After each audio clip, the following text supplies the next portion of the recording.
สบายดีพี่น้องมื้อนี้สิมาแสดงโตวเป็นสร้างเด้อพี่น้องเด้อสร้างจำเป็นนี่ตู้ซักผ้ายี่ห้อ LG พี่น้องเวลาซักแล้วมันดีดนะตุ้งต่างเนี่ยนี่นะบ่ฮู้ว่าสาเหตุมันเป็นหยังเนาะวันนี้ก็เลยหม่างมาเบิ่งพี่น้องหม่างมาเบิ่งเลยก็เห็นว่าทั้งมันเอียงพี่น้องนี่เห็นบ่ระยะห่างระหว่างขอบทางเบื้องนี้ขอบทางเบื้องนี้กับขอบทางเบื้องนี้เห็นบ่นี่เห็นว่ามันสิอาจจะมีปัญหาเรื่องโซกมันเนาะพี่น้องเนาะเห็นบ่ระยะห่างนี่เห็นบ่ระยะห่างเราสังเกตเห็นว่าทางมันเอียงเนาะบัดนี้เพื่อให้มันแน่ใจเฮาก็เฮาลองเอานำเทียงมาแทกเบิ่งพี่น้องนี่มาแทกเบิ่งเนาะมาเบิ่งน้ำกันเด้อมาแทกเบิ่งนี่มาเบิ่งพี่น้องเอานำเทียงมาบ้างเบิ่งพี่น้องมาบ้างมันมาแทกเบิ่งเห็นว่าน้ำเทียงมันเห็นบ่ปกติมันสิอยู่กลางเนาะอยู่กลางประมาณปานนี้เนาะถ้าว่าทางมันปกตินะอาจจะมีปัญหาเรื่องโซกข้างใดข้างหนึ่งเด้อพี่น้องเด้อมื้อนี้สร้างจำเป็นสิมาลองแก้เบิ่งเด้อพี่น้องว่ามันสิได้บ่เนาะรุ่นไปนํกันเนาะอาจสิตัดแต่งโซกมันเนาะโซกสองข้างเนาะอันข้างนี้อาจจะได้เนาะแต่ว่าเฮาสิปรับสองข้างเนาะเพื่อให้มันมารุ่นเรียงกันเนาะมารุ่นนํกันเด้อพี่น้องเด้อนี่มาลุ้นน้ำกันว่าสร้างจำเป็นสิเฮ็ดแบบใดต้องมีการได้มีการจอดเนาะเสื่อมเล็กเนาะเสื่อมอาจจะเอาปรับแต่งโชคของมันให้มันทันสมัยขึ้นเนาะสามารถปรับขึ้นลงได้มาลุ้นน้ำกันเด้อพี่น้องนี่เนาะพี่น้องเนาะนี่หลังจากเข้า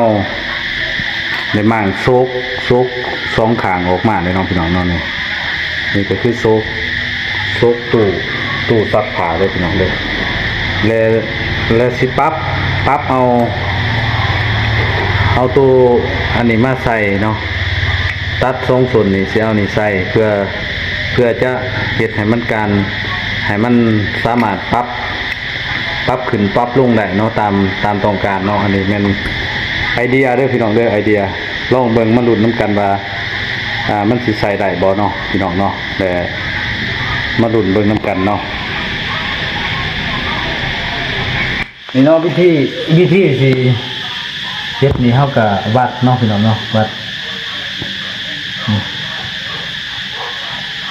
เนาะเนี่ยก็สิตัดส่วนนี้ออกแล้วก็ตัดส่วนนี้ออกเนาะเลยก็จะเอาตัวนี้มาเสื่อมติดนี่เนาะสามารถเฮ็ดให้เฮาปรับขึ้นปรับลงได้เนาะพี่น้องเนาะนี่มาลุ้นน้ำกันเด้อพี่น้องเด้อแต่วิธีเฮ็ดก็ปานนี้หลังจากเฮามาร์คไว้แล้วเฮาก็ตัดแล้วพี่น้องเด้อเอามือตัด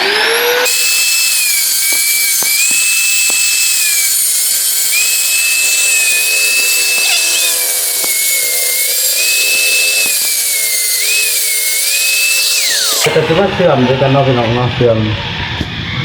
มทั้งสองข้างใช่นี่เนาะหลังจากนั้นซกจากซกธรรมดานี่สิเป็นสามารถซกปรับขึ้นปรับลงได้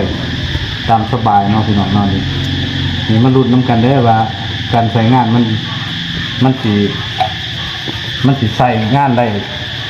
คักบ่พี่น้อง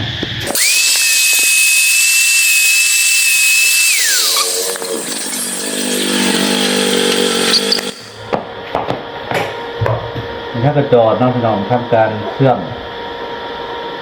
เนาะทำการเชื่อมนี่ก็จะยากนิดนึงนะพี่น้องใช้ฝีมือดู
เนาะพี่น้องเนาะก็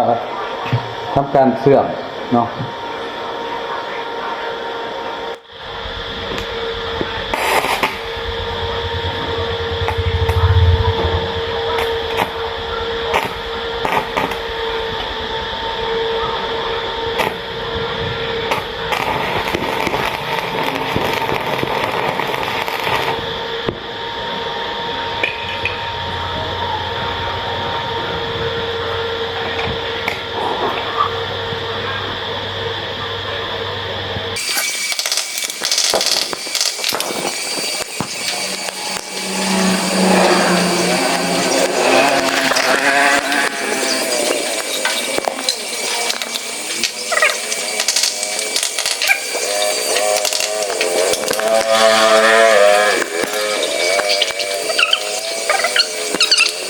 พี่น้องหลังจาก